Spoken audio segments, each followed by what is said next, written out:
আসসালামু আলাইকুম। আশা করি সকলেই ভালো আছেন। আজকে আমার ভিডিওতে আমি আলোচনা করব যে কিভাবে আপনি আপনার ব্যবসা বা আপনার পণ্যের ট্রেডমার্কের জন্যে অনলাইনে আবেদন করবেন। ট্রেডমার্ক কিন্তু অনেক গুরুত্বপূর্ণ একটি জিনিস, আপনারা সকলেই জানেন। যারা আপনারা ব্যবসার সাথে জড়িত আছেন, এর কারণ হচ্ছে আপনার ট্রেডমার্ক যদি রেজিস্ট্রেশন বা নিবন্ধন করা থাকে, সেক্ষেত্রে আপনার লোগো বা আপনার নাম আর কেউ ব্যবহার করতে পারবে না। সেক্ষেত্রে আমি বলবো যে আপনারা যারা ব্যবসায়ী আছেন, আপনারা অবশ্যই ট্রেডমার্কটি রেজিস্ট্রেশন করে নেবেন। যাই হোক, আমি আর কথা বাড়াবো না। সেটি হচ্ছে আমি এখন দেখাবো যে কিভাবে আপনারা অনলাইনে ট্রেডমার্ক রেজিস্ট্রেশনের জন্য আবেদন করবেন। তো একটা কথা বলে রাখি যে যদি আপনাদের কোনো মতামত থেকে থাকে তাহলে অবশ্যই আমার সাথে শেয়ার করবেন। তো যাই হোক, আমাদের অনলাইনে ট্রেডমার্ক রেজিস্ট্রেশনের জন্য আবেদন করার জন্য আমাদেরকে একটি ওয়েবসাইটে আসতে হবে। সেই ওয়েবসাইটটি হচ্ছে আপনার যে ওয়েবসাইটটি বা যে ওয়েব পেজটি দেখতে পাচ্ছেন, সেটি। এবং এই ট্রেডমার্কটি department of patents designs and trademarks অধিদপ্তর থেকে আপনাদেরকে প্রদান করা হয়ে থাকবে। তো যাই হোক, আবেদন করার জন্য প্রথমে আপনি এই ওয়েবসাইটে এসে এখানে যে রেজিস্টার অপশন আছে, এই রেজিস্টার করে নিতে হবে। এখন কথা হচ্ছে যে এই ওয়েব পেজটা কোথায় পাবেন, আমি এই ওয়েব লিঙ্কটা আমি আমার ডেসক্রিপশন বক্সে দিয়ে দেবো। আপনারা চাইলে সরাসরি ডেসক্রিপশন বক্স থেকে ব্রাউজ করতে পারবেন। তো যাই হোক, আমাকে বা আমাদেরকে প্রথমে কি করতে হবে, ক্লিক টু রেজিস্টার এই অপশন আসতে হবে। তো এই অপশন আসার পর আমরা এখানে আমাদের বেসিক ইনফরমেশনগুলো দেব, দিয়ে ক্রিয়েট অ্যাকাউন্টে চলে যাব। তো এখানে ইনফরমেশনের ভিতরে একটি ভ্যালিড ইমেল অ্যাড্রেস লাগবে, তারপর হচ্ছে এনআইডি কার্ড লাগবে, তারপর হচ্ছে বার্থ রেজিস্ট্রেশন সার্টিফিকেট লাগবে, এবং একটি মোবাইল নাম্বার, অতি গুরুত্বপূর্ণ মোবাইল নাম্বার লাগবে। এবং এই মোবাইল নাম্বার একটি ওটিপি যাবে। সেই ওটিপিটি বসানোর পরেই আপনাদের অ্যাকাউন্টটি ক্রিয়েট হয়ে যাবে। আমাদের যখন রেজিস্ট্রেশন কমপ্লিট হয়ে যাবে, তারপর আমরা কি করব, আমরা ব্যাকে এসে লগ ইন করবো। তো লগ ইন করার পর আমাদের এই পেজটি আসবে। সেখানে আপনার প্রথম দেখতে পাচ্ছেন যে হোম, তারপর নিচে দেখতে পাচ্ছেন যে নতুন আবেদন। আমরা এই নতুন আবেদনে ক্লিক করব। তো নতুন আবেদনে ক্লিক করার পর হাতের ডান পাশে ট্রেডমার্কের অনেকগুলো ফর্ম দেখতে পাবেন। ঠিক আছে? তো এই ফর্মগুলো থেকে প্রথম যে ফর্মটা আছে, ট্রেডমার্ক নিবন্ধনের আবেদন, এই যে ফর্ম TM1, এটাতে আমরা ক্লিক করব। তো আমরা যখন এইটাতে ক্লিক করব, তখন আমাদের এই অপশনটা চলে আসবে।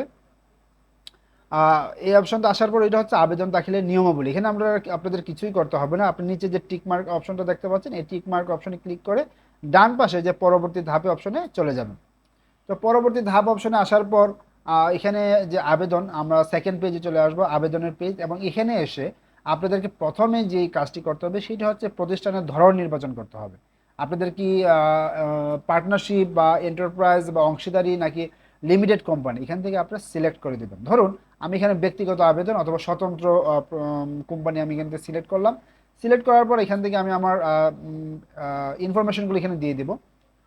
তা আপনারা আপনাদের ইনফরমেশন গিয়ে আমরা যখন একটু নিচে আসব, আমি আমার ভিডিওটা দ্রুত শেষ করার চেষ্টা করব, আপনারা আমার সাথে থাকুন।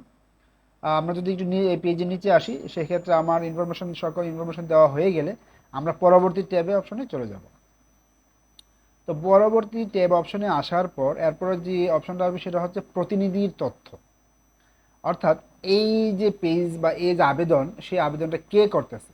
তো আমি এখান থেকে প্রতিনিধির ধরন নিজের কোম্পানির নিবন্ধিত অফিসার সিলেক্ট করে দেব। সিলেক্ট করে আপনি যে আবেদন করবে অথবা আপনি প্রতিষ্ঠানের যে মালিক, সেই মালিকের নামটা এখানে দিয়ে দিবেন, ফোন নাম্বার এবং প্রতিষ্ঠানের নামটিও এখানে দিয়ে দিবেন। দেওয়ার পর এখানে নিচে যে পাওয়ার অফ অ্যাটর্নি ইনফরমেশন আছে, এটি দেওয়ার দরকার নেই, এটি না দিলেও চলবে। আর যদি আপনি মনে করেন যে প্রতিষ্ঠানের পক্ষ হয়ে আপনি অন্য কেউ অ্যাপ্লাই করতেছে বা আবেদন করতেছে, সেক্ষেত্রে প্রতিষ্ঠানের মালিক সেই ব্যক্তিকে একটি পাওয়ার অফ অ্যাটর্নি দিবে যে আমার পরিবর্তে অমুক অ্যাপ্লাই করার অধিকার রাখি, সেক্ষেত্রে একটা পাওয়ার অফ অ্যাটর্নি দিবে। আপনি চাইলে এটা না দিলেও হবে, সমস্যা নেই। তারপর আমরা পরবর্তী ট্যাব অপশনে চলে যাব। তো পরবর্তী ট্যাব অপশনে আসার পর আমরা যে অপশনটা আসবে সেটা হচ্ছে মার্ক নিবন্ধনের তথ্য। এটা খুবই ইম্পর্টেন্ট, অনেক অনেক ইম্পর্টেন্ট। কেননা এই জায়গাতে আপনার ব্যবসার যে ট্রেডমার্ক, সেই ট্রেডমার্ক রিলেটেড সকল ইনফরমেশন এখানে দিতে হবে। যেমন প্রথম হচ্ছে যে আপনি যে ট্রেডমার্কটি করবেন, আমি বলে রাখি ট্রেডমার্কের নিবন্ধন কিন্তু দুইভাবে করা যায়। একটি হচ্ছে শুধুমাত্র আপনি যে পণ্যটি বিক্রি করবেন সেই পণ্যের নামের জন্য ট্রেডমার্ক করতে পারেন। আরেকটা হচ্ছে শুধুমাত্র আপনার যে লোগো, যে পণ্যটি বিক্রি করবেন সেই পণ্যের জন্য যে লোগোটা ইউজ করবেন, সেই লোগোটার জন্য ট্রেডমার্ক করতে পারেন। আবার আরেকটি অপশন আছে যে চাইলে এই তিনটি অপশনের জন্য আপনি দুইটি অপশনের জন্য আপনি ট্রেডমার্কটি রেজিস্ট্রেশন করতে পারেন, যেমন আপনার নাম এবং লোগো দুইটির জন্য। ঠিক আছে? তো আপনি এখানে ট্রেডমার্ক পণ্যটা দিয়ে দিবেন। ট্রেডমার্ক পণ্যটি দেওয়ার পর এখানে শুধুমাত্র নাম বা শব্দ, এখানে যে অপশনটা আছে এখান থেকে শুধুমাত্র নাম বা শব্দের জায়গায় আপনি শুধুমাত্র না দিয়ে আপনার নাম এবং লোগো এই দুটি ইউজ করবেন। করার পর এখানে যে সিলেক্ট ক্লাস আছে, এই সিলেক্ট ক্লাসে এসে এখানে অনেকগুলো প্রায় 51 থেকে 52টা ক্লাস পাবেন। এখন আপনি যে পণ্যটার নিবন্ধন করবেন ট্রেডমার্কে, সেই পণ্যটা আসলে কি রিলেটেড, ঠিক আছে? ধরুন আপনি ড্রিঙ্কস রিলেটেড মানে বেভারেজ রিলেটেড কোনো পণ্য বিক্রি করবেন, সেক্ষেত্রে আপনাকে প্রতিটা ক্লাসে গিয়ে গিয়ে আপনাকে সেই দেখতে হবে যে কোন ক্লাসে আপনার পণ্যটার সাথে আপনি যে পণ্যটা বিক্রি করবেন সেই পণ্যটা কোন ক্লাসের সাথে মিলে। যেমন আমি যদি একটু আপনাদেরকে দেখাই, সেটি হচ্ছে এখানে পণ্য বা সেবার তালিকা, সেটা হচ্ছে এখানে ক্লাস 1। ধরুন যে আপনি ক্লাস 1 সিলেক্ট করছেন, ঠিক আছে? তো সেক্ষেত্রে এখানে অনেকগুলো অপশন আসবে যে ক্লাস 1-এর জন্য কোন কোন প্রোডাক্ট ওরা নিবন্ধন করবে। সেক্ষেত্রে আপনি দেখে নেবেন যে ক্লাস 1 সিলেক্ট করার পর যে অপশনগুলো আসবে, যে প্রোডাক্টের নামগুলো আসবে, সেই নামের মাঝে আপনি যে প্রোডাক্টটা সেল করবেন সেই প্রোডাক্টের ধরনটা এখানে আছে কিনা। ধরুন আপনি ড্রিঙ্কস রিলেটেড কোনো পণ্য বিক্রি করবেন, সেক্ষেত্রে আপনি এখানে দেখবেন ড্রিঙ্কস শব্দটা আছে কিনা অথবা বেভারেজ কোনো শব্দটা আছে কিনা, এখানে আপনি খুঁজে বের করবেন, ঠিক আছে? তারপর আমরা যদি একটু নিচে আসি, নিচে আসার পর আমি যেটা বলতেছিলাম যে শুধুমাত্র নামের জন্য ট্রেডমার্ক করতে পারবেন, রেজিস্ট্রেশন করতে পারবেন, অথবা চাইলে নাম এবং পণ্য বা লোগো, নাম এবং লোগো দুইটির জন্যেই আপনি এখানে রেজিস্ট্রেশন করতে পারবেন। আপনি আপনার সুবিধা মতো রেজিস্ট্রেশন করবেন। তবে আমি সাজেস্ট করবো নিচে যে অপশনটা নাম এবং লোগো উভয়, আপনি এটা সিলেক্ট করবেন, ঠিক আছে? তো এইটা সিলেক্ট করার পর এখানে যে আপনি যে নাম এবং লোগো দিবেন, তো প্রথমে আপনাকে এখানে কি দিতে হবে, এখানে আপনার কোম্পানির যে আপনি যে প্রোডাক্টটি বিক্রি করবেন সেই প্রোডাক্টের একটা নাম দিতে হবে। নাম দেওয়ার পর এখানে যে চোজ ফাইল অপশন আছে, আপনি এখানে চোজ ফাইল অপশনে ক্লিক করবেন। তো চোজ ফাইল অপশনে এসে আপনাকে আপনার কোম্পানির লোগোটা এখানে সিলেক্ট করে দিতে হবে। তো কোম্পানির লোগোটা সিলেক্ট করার পর নিচে যে মার্কের বিবরণ অপশন আছে, সেই মার্কের বিবরণ অপশনে এসে নিচে আপনি যে লোগোটা ব্যবহার করছেন সেই লোগোতে আসলে কি কি আছে সব কিছু বিস্তারিত এখানে লিখতে হবে। যেমন আপনি ধরুন এমন একটা লোগো দিয়েছেন যে লোগোতে কিছু গাছ আছে বা কিছু মানুষ আছে, এরকম জাতীয় যদি কোনো লোগো দিয়ে থাকেন তাহলে এখানে লিখবেন যে দেয়ার আর 2 men বা 1 man, there is 1 man in my logo.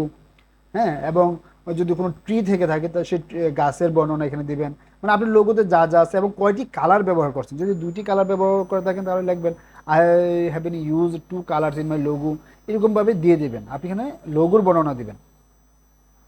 তারপর যদি নিচে অপশনে আসি, এর নিচে অপশনে আর কোনো কিছু করার দরকার নেই। এখানে না অপশন সিলেক্ট করে সবার নিচে দিবেন যে সবার নিচে লিখে দিবেন যে যদি আপনার কোম্পানির আপনি প্রোডাক্টের নেম এবং নাম এবং লোগোর সাথে অন্য কারো মিলে যায়, সেক্ষেত্রে আপনি আপনার এই যে রেজিস্ট্রেশন করতেছেন সেটা আপনি বাতিল করে দিবেন, এরকম একটাই এখানে লিখে দিবেন। লিখে দেওয়ার পর এখানে পরবর্তী ট্যাব অপশনে ক্লিক করবেন। তো পরবর্তী ট্যাব অপশনে আসার পর এখানে আপনার কোনো কিছুই করার দরকার নেই। বাংলাদেশে মার্কেটে ব্যবহারের প্রস্তাব করা হয়েছে। আপনি এখানে আসলে আপনি কি বাংলাদেশে বিজনেস করতে চাচ্ছেন কি না, আপনি এখানে হ্যাঁ দিবেন। আপনি কি অগ্রাধিকার তারিখ দাবি করতেছেন, আপনি এখানে না দিয়ে পরবর্তী অপশনে বা পরবর্তী ট্যাবে ক্লিক করবেন।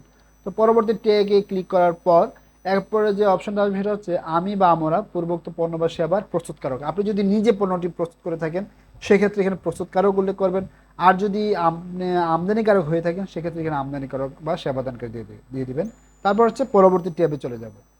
তো পরবর্তী ট্যাবে আসার পর এখানে আপনার শো করবে আপনার যিনি আবেদন করতেছে তার সকল ইনফরমেশন শো করবে। যেহেতু আপনি এখানে মালিক দিয়েছিলেন আবেদন করার সময় প্রথমে, সেক্ষেত্রে এখানে স্বাক্ষর দিবেন, মালিকের স্বাক্ষর। আর আমি যদি আপনি পাওয়ার অফ অ্যাটর্নি দিয়ে অ্যাপ্লাই করে থাকেন সেক্ষেত্রে আপনার সিগনেচারটা এখানে দিয়ে দিবেন। দেওয়ার পর আমরা পরবর্তী ট্যাবে অপশনে চলে যাব। তো পরবর্তী ট্যাব অপশনে আসার পর আমরা কিন্তু এখন পর্যন্ত আমাদের এই অ্যাপ্লিকেশনটি সেভ করিনি। আপনি চাইলে এখান থেকে এই সংরক্ষণ অপশনে এসে সেভ করতে পারেন ফাইলটি। আর যদি মনে করেন যে না এখন সেভ করার দরকার নেই, আমি একদম ডাইরেক্ট সাবমিট অপশনে চলে যাব, সেক্ষেত্রে আপনি এখানে সংরক্ষণ না করে আপনি এখান থেকে যে সংযুক্তি আছে সেই সংযুক্তির নাম বা সংযুক্তি কী কী ফাইল এখানে সংযুক্তি করবেন সেগুলো লিখে দেবেন। ধরুন আমি এখান থেকে এনআইডি সিলেক্ট করলাম, এখানে আমি লিখবো কি এনআইডি লিখে চোজ ফাইলে গিয়ে আমি এনআইডিটা এখানে সিলেক্ট করে দিলাম। তারপর হচ্ছে আপনার ট্রেড লাইসেন্স, তারপর এখানে নিচে একটা অপশন আসবে, আমি যখন একটা সিলেক্ট করব তখন এখানে নিচে একটা অপশন আসবে যে অ্যাটাচড মোর, আরও সংযুক্ত করুন, তখন আপনার এখানে আরেকটা ঘর আসবে, আসলে এখানে আপনি আপনার যেটা আপনার সংযুক্ত করবেন সেটার নাম লিখে দেবেন। ধরুন আমি ট্রেড লাইসেন্স সংযুক্ত করব, সেক্ষেত্রে আমি ট্রেড লাইসেন্স দিব, দিয়ে এখানে চুজ ফাইল দিয়ে দিব। ধরুন আপনি লোগো সংযুক্ত করবেন, সেক্ষেত্রে এখানে লোগো লিখে লোগোটা এখানে সংযুক্ত করে দেবেন। দেওয়ার পর পরবর্তী ধাপ অপশনে আমরা চলে যাব। তো পরবর্তী ধাপে আসার পর এখানে হচ্ছে পেমেন্টের অপশন, এই জিনিসটা খুব ইম্পর্টেন্ট। তো পেমেন্ট অপশন আসার পর এখানে আপনার দেখাচ্ছে যে 5,000 এবং 750 টাকা ভ্যাট, অর্থাৎ 5,750 টাকা আপনার অনলাইনে গভর্নমেন্ট ফি দিতে হবে। ঠিক আছে, তো আমরা এখান থেকে কিছুই করবো না, শুধু এখানে যে পরিশোধ করুন এই অপশনটা, এই অপশনে ক্লিক করবো। নিচে যে পরবর্তী ধাপ আছে আমরা ওটাতে যাব না, আমরা এখান থেকে পরিশোধ করুন এই অপশনটাতে চলে যাব। তো পরিশোধ করুন অপশনে আসার পর ওরা একটি ই চালান শো করবে, সেই চালানের মাঝে দেওয়া থাকবে যে কে বা কার মাধ্যমে এটা পেমেন্ট করতেছি এবং কত টাকা পেমেন্ট করতেছি। আর নিচে যে পরিশোধ অপশন আছে, এই পরিশোধ অপশনে আমি চলে যাব। আপনাদেরকে আর কিছুই করতে হবে না, শুধু পরিশোধ অপশনে চলে যাবো। আর আমার ভিডিওতে আমি যেভাবে মার্ক করে দিয়েছি, আপনাদের আসলে না বোঝার কোনো উপায় নেই। তারপর যদি কোনো প্রশ্ন থেকে থাকে আমাকে কমেন্টসের মাধ্যমে জানাবেন। তারপর আমি পরিশোধ অপশনে আসার পর সরাসরি ওরা আমার এই লিঙ্কে নিয়ে আসবে, যে গেটওয়েতে আপনি চাইলে সোনালী ব্যাংকের মাধ্যমে পেমেন্ট করতে পারবেন, চাইলে কার্ডের মাধ্যমে পেমেন্ট করতে পারবেন, অথবা চাইলে মোবাইল ব্যাংকিংয়ের মাধ্যমে পেমেন্ট করতে পারবেন। তো আপনার যদি আপনার পেমেন্ট করা হয়ে যায়, সেই ক্ষেত্রে আমি আপনাদেরকে সাজেস্ট করব আপনারা সরাসরি এটা যে রিলুড অপশনে চলে আসবেন, মানে রিলুড দিবেন, পেজটাকে রিলুড দিবেন। রিলুড দেওয়ার পর এই যে হোম অপশন আছে, হোমের অপশনের নিচে নতুন আবেদনের নিচে সকল আবেদন, এই সকল আবেদন অপশনে ক্লিক করবেন। তো সকল আবেদন অপশনে ক্লিক করার পর এখানে প্রথম যে ট্রেডমার্ক নিবন্ধন আবেদন ওইটাতে ক্লিক করবেন। ক্লিক করার পর এই অপশনটা আসবে। এই অপশনটা হচ্ছে আপনি যে আবেদন করলাম আমি, সেই আবেদনটা কিন্তু এখনও সাবমিট হয় নাই। ঠিক আছে, তো আমরা কি করছি, অনলাইনে শুধুমাত্র পেমেন্ট করেছি। তো অনলাইনে যেহেতু পেমেন্ট করছি, এখন অনলাইনে পেমেন্ট আমাদেরকে কি করতে হবে, এই যে ডান পাশে যে ভেরিফাই পেমেন্ট, এই ভেরিফাই পেমেন্টটা আমাদেরকে যেতে হবে।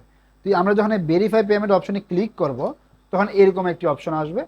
এই অপশনে এসে আমরা এই যে ভেরিফাই পেমেন্ট অপশনে ক্লিক করব। ঠিক আছে, তো ভেরিফাই অপশনে ক্লিক করার পর আমরা একটু ওয়েট করব, প্রায় 5 মিনিট হোক 10 মিনিট হোক, আমরা একটু ওয়েট করব। যতক্ষণ পর্যন্ত যতক্ষণ পর্যন্ত না এখানে পেমেন্ট নট ভেরিফাইড এই অপশনটা ক্লোজ হবে, এখানে আপনার ভেরিফাই লেখাটা আসবে। যতক্ষণ পর্যন্ত না এই লেখাটা আসবে আমরা এখানে ওয়েট করব। ওয়েট করার পর আমরা এখানে এডিট যে অ্যাপ্লিকেশন, এই এডিট অ্যাপ্লিকেশনে চলে যাব। এখানে কিন্তু আমরা কখন যাব, যখন আপনার এখানে ভেরিফাই লেখাটা চলে আসবে, তখন আমরা এই এডিট অপশনে চলে যাব। তো এডিট অপশনে আসার পর এখানে যে আমরা কিন্তু এখনো সাবমিট করে নাই, সেক্ষেত্রে আমাদেরকে সাবমিট করতে হবে। সরাসরি যে প্রেরণ অপশন আছে, আমরা এখান থেকে সরাসরি প্রেরণ অপশনে চলে যাব। তো প্রেরণ অপশনে আসার পর এখানে আমার সকল ইনফরমেশন শো করবে, আমার অ্যাপ্লিকেশনটা এখানে শো করবে যে আমার সকল ইনফরমেশন আমি যা যে ইনফরমেশন দিয়েছি, এবং আপনারা এই ফাইলটা এখান থেকে ডাউনলোড করে নেবেন। ডাউনলোড করার পর এই যে নিচে যে অপশনটা আছে, এখানে পরবর্তী অপশন আমার দেখা যাচ্ছে না, আমি হাইড করে রেখেছি, এই লাল তীর চিহ্ন আছে, এইখানে পরবর্তী অপশনে আমরা ক্লিক করব। তো পরবর্তী অপশনে ক্লিক করার পর আপনার সাবমিট অলরেডি হয়ে গেল। এখন কথা হচ্ছে, যখন ধরুন যে আপনার সাবমিটটা হয়ে গেছে, তো হয়ে যাওয়ার পর আপনি কি করবেন, এই পেজটাকে আবার রিলোড দিবেন। আবার রিলোড দিয়ে একদম প্রথম পেজ থেকে হোম পেজে চলে আসবেন। হোম পেজে আসার পর সকল আবেদন চলে আসবেন। সকল আবেদন আসার পর আবার ট্রেডমার্ক নিবন্ধন আবেদন আসবেন। তো ট্রেডমার্ক নিবন্ধন আর আবেদনে আসার পর এখানে নিচে দেখুন, আমি আগে একটি অ্যাপ্লাই করেছিলাম, যে ক্ষেত্রে সেক্ষেত্রে আমার কিন্তু এখানে ফাইল আইডি, একটা আইডি নাম্বার চলে আসছে, ফাইলিং তারিখও চলে আসছে। আর আজকে যেটা আমি অ্যাপ্লাই করলাম বা কিছুক্ষণ আগে যেটা অ্যাপ্লাই করলাম, সেটার ক্ষেত্রে কিন্তু কোনো ট্রেকিং ফাইলের আইডি এখনও পড়ে নাই বা ফাইলিং তারিখও আসে নাই। ঠিক আছে, তো সেটা আসবে, কবে আসবে, 1 দিন বা 2 দিন বা 3 দিন পরে আসবে, বা 2 দিন 2 ওয়ার্কিং ডের ভিতরে চলে আসে, এরকম চলে আসবে। আর ধরুন যে বাই চান্স এখানে আপনার কোনো ফাইলের আইডি নাম্বার আসলো না, কোনো ফাইলিং তারিখও আসলো না, সেক্ষেত্রে আসলে কি করবেন, হ্যাঁ প্রবলেম হতেই পারে যেহেতু অনলাইন। সেক্ষেত্রে আপনি যে আপনার আবেদনটা প্রিন্ট আউট করে রেখেছিলেন, সেই আবেদনটি নিয়ে সরাসরি ওদের অফিসে যেতে হবে, গিয়ে ওদের সাথে যোগাযোগ করলে ওরা এভাবে আপনার প্রবলেমটা সলিউশন করে দেবে। তো এই ছিল মূলত আপনার আবেদনের সকল প্রক্রিয়া। এখন আরেকটা কথা হচ্ছে, আপনি আবেদন করার পর এই যে নিচে যে চেক ফর আপডেট স্ট্যাটাস এরকম একটি অপশন এখানে চলে আসবে, এই যে সংরক্ষিত যে অপশনটা এখানে চেক ফর আপডেট অপশনটা চলে আসবে। এই অপশনে এসে আপনি চেক করতে পারবেন যে আপনার আবেদনের প্রসেসিং কি, কোন স্ট্যাটাস কোন পর্যায়ে আছে। তো বন্ধুরা, যদি আপনাদের কোনো প্রশ্ন থেকে থাকে, মানুষ মাত্রই ভুল, যদি আমার কোনো ভুল হয়ে থাকে তাহলে অবশ্যই ক্ষমা দৃষ্টিতে দেখবেন এবং কমেন্টসের মাধ্যমে আপনাদের মতামত শেয়ার করবেন। সো ধন্যবাদ সবাইকে, ভালো থাকবেন, সুস্থ থাকবেন।